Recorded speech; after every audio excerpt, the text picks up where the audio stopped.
Hey, welcome to episode number 2 of Walk and Talk. So, in this episode, I want to talk about meaningful productivity. It's a concept that I've been really applying in my own life, and but I wanted to share a little behind the scenes first. So, we are here now in kind of a park area or like a man-made lake here in my city, Leeuwarden, and we recorded another. Camera woman is my girlfriend. We recorded another episode last week, but we didn't end up using it because it was in kind of a residential area and there were a lot of distractions. So now we're here on a Monday, and usually I come here for running. It's kind of close to my house. So I don't know, do you want to use this joystick to maybe show a little bit of the area? Just kind of the lake over there. Yeah, nice.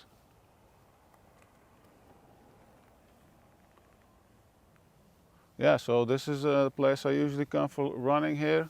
There's a weird, I don't know, kind of a hill there with, it's not even a hill, it's just, it's not so high, but anyway. So it's a nice place for running, and it's a bit quieter, and yeah, I think it's a better viewing experience, but also better talking experience for me, because when there are too many distractions, I find it a little bit difficult to focus. And yeah, now I want to talk about meaningful productivity, and obviously that is also about focus, because you know, in today's world it's so difficult to focus, so many distractions, and whether that's digitally or mentally or physically, it doesn't really matter. There are always distractions, and I think when it comes to focus and productivity, that's always the biggest thing that you want to address. Is if you can't really address your distractions, then obviously you can't focus. That's like a super obvious thing, but dealing with those distractions is obviously not obvious, because if it was so easy, everybody would be always productive, you know?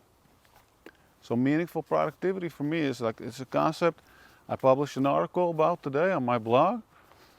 And to me, it's all about making progress towards the goals that are important to you, right? And not just being busy for the sake of being busy. Always think about what it is that you are trying to accomplish and why.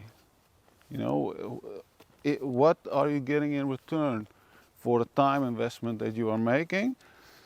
So that's how it all starts, because always focus on meaningful progress, meaningful goals. Have a job that has meaning to you, that you know that you are excited about every single day when you wake up. All of those things that are really important. And we'll just pause here for a second to let the run. Yeah, so but it's not only that, right? It's not only about meaningful and being, you know, focusing on the things that that you truly want and that give you energy, because I think that's the most important thing, to work on the things that give you energy, right? If I work on something that I think will only bring me some money, or maybe will look good on my resume, then I generally I'm not that excited about it, and I don't feel like I want to continue doing it.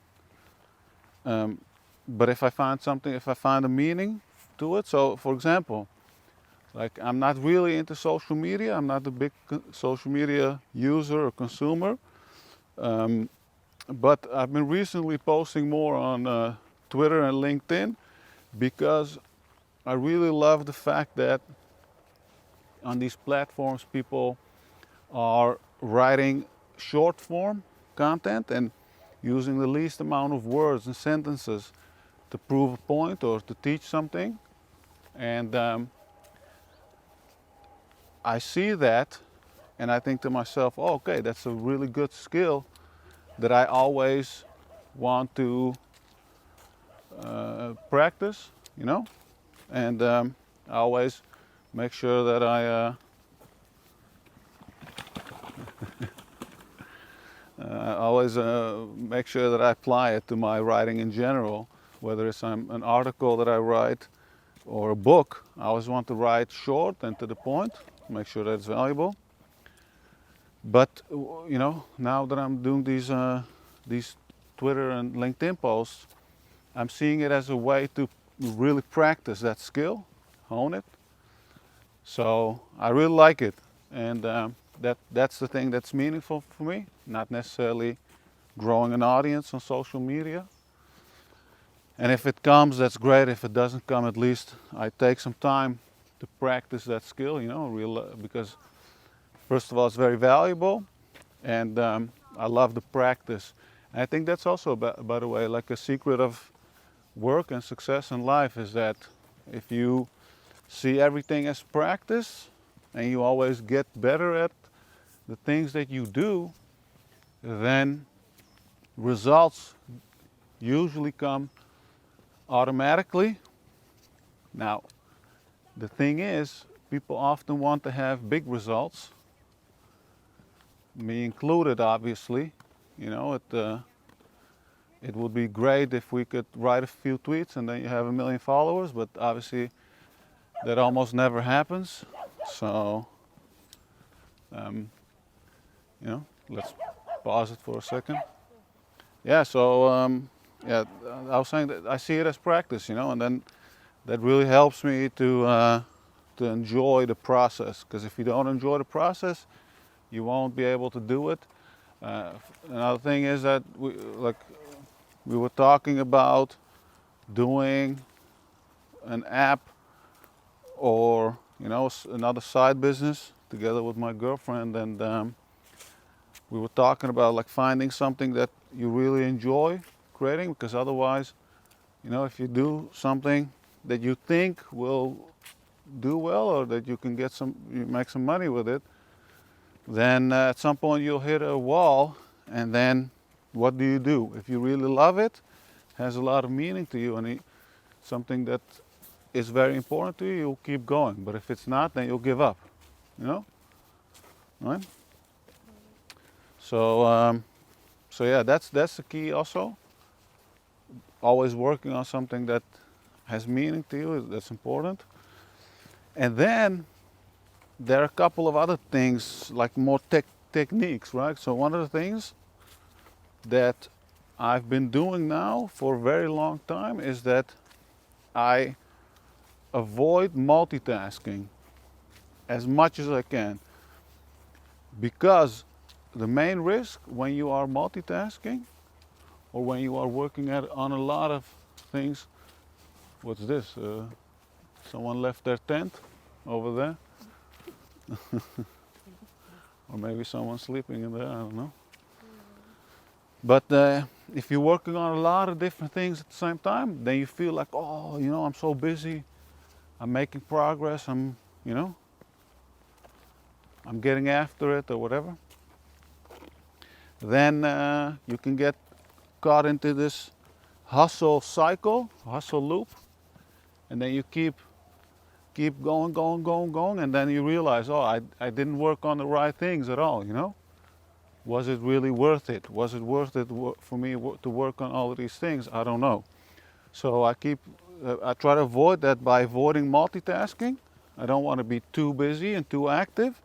I like to be active. I think it's you know, the key to happiness, and making sure that you always have something to do. But at the same time, not to be too busy, because otherwise you can't reflect and can't, you know, really focus on the thing that is in front of you to finish that particular task, finish that particular thing that you are working on.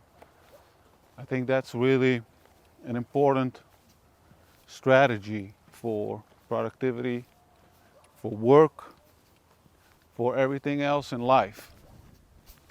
So this week also, I'll try to upload this immediately today, as I'm recording this on Monday, September 25. Try to upload this immediately,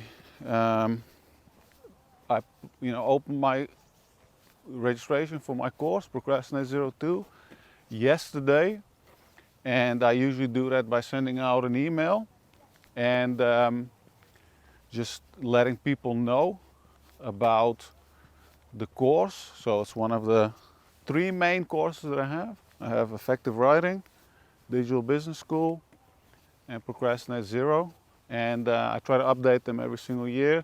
And one of the things is funny is that we were talking is that like in recent years, like people took a lot of online courses, plus there are a lot of online courses offered. So I can sense there's a bit less enthusiasm. So what I always try to do is make sure that I update them so it's relevant, but add new bonuses and new ways of learning. So this is why I added like an email course to it, or like email check-ins, the live webinar, and all of these things that I do to make sure that my products stay fresh. Because if you are, if you're an entrepreneur, you're a, content creator, or you want to get into this stuff, I think it's really important to just challenge yourself, right? Not to be complacent, because a lot of people think that, oh, I just want to get into online courses. I'll create the course once and I can sell it for years and years, but that's not really how it works, because people, your potential buyers, they will all get used to certain marketing strategies, or if products are widespread, then people get also a little bit callous when it comes to new products in that space, For example, now, like AI courses and AI tutorials and AI explainers and videos and short videos and whatnot are basically the place to be. I'm not into that in that space, but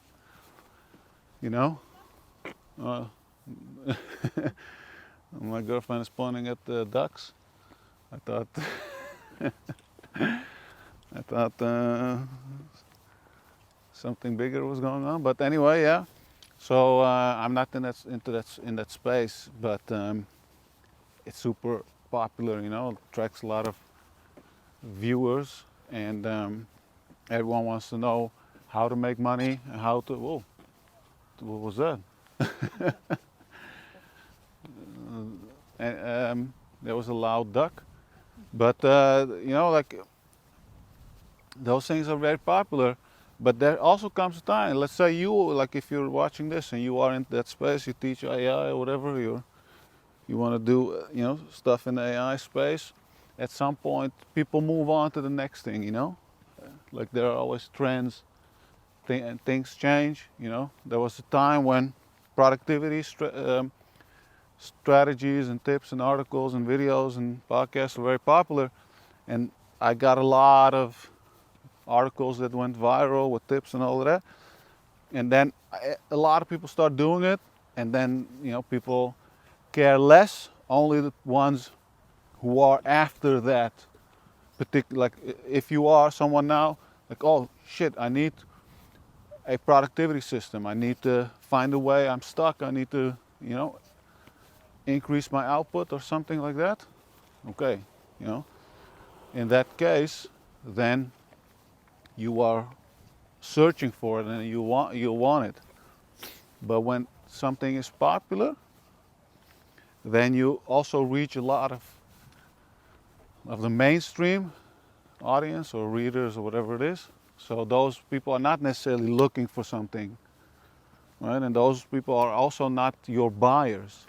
That's one of the things that I learned very early on when it comes to online business. Like I had a couple of articles when I started in 2015 that went viral. And for example, like an article with 1 million views or something, and then how many of those folks are really interested in the stuff that you offer. So like a lot of views, or doesn't really say a lot. when it comes to digital products. Like one of the things that I'm really into now, actually, or not now, I always have really appreciated in the last several years is how, like, you know, one founder software companies, like basically a guy who creates a software application and then just runs it, bootstraps it, no funding, not borrowing money, just working on that one thing and then building it, and those type of things I really like as well. Like I see a lot of those folks, they have like 500 followers on Instagram or Twitter or whatever it is, or they have a newsletter with 1,000 subscribers, but they have an app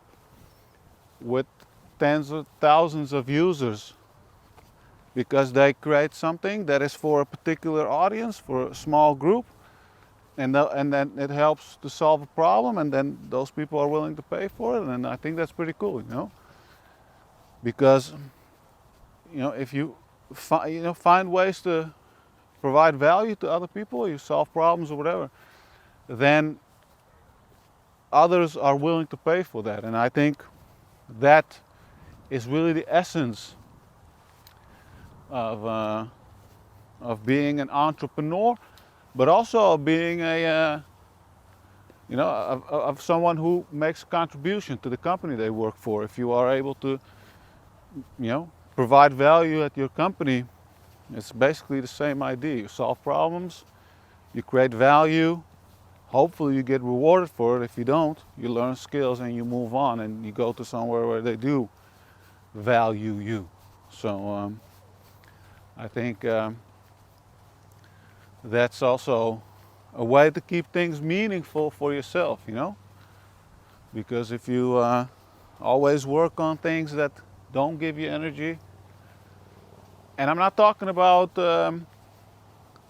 doing things that are hard, right? Because my work also, often I find it quite hard, the writing, editing, creating content, always coming up with new ideas. It's not simple, but it's the thing that I chose to do, and ultimately there's more that I like.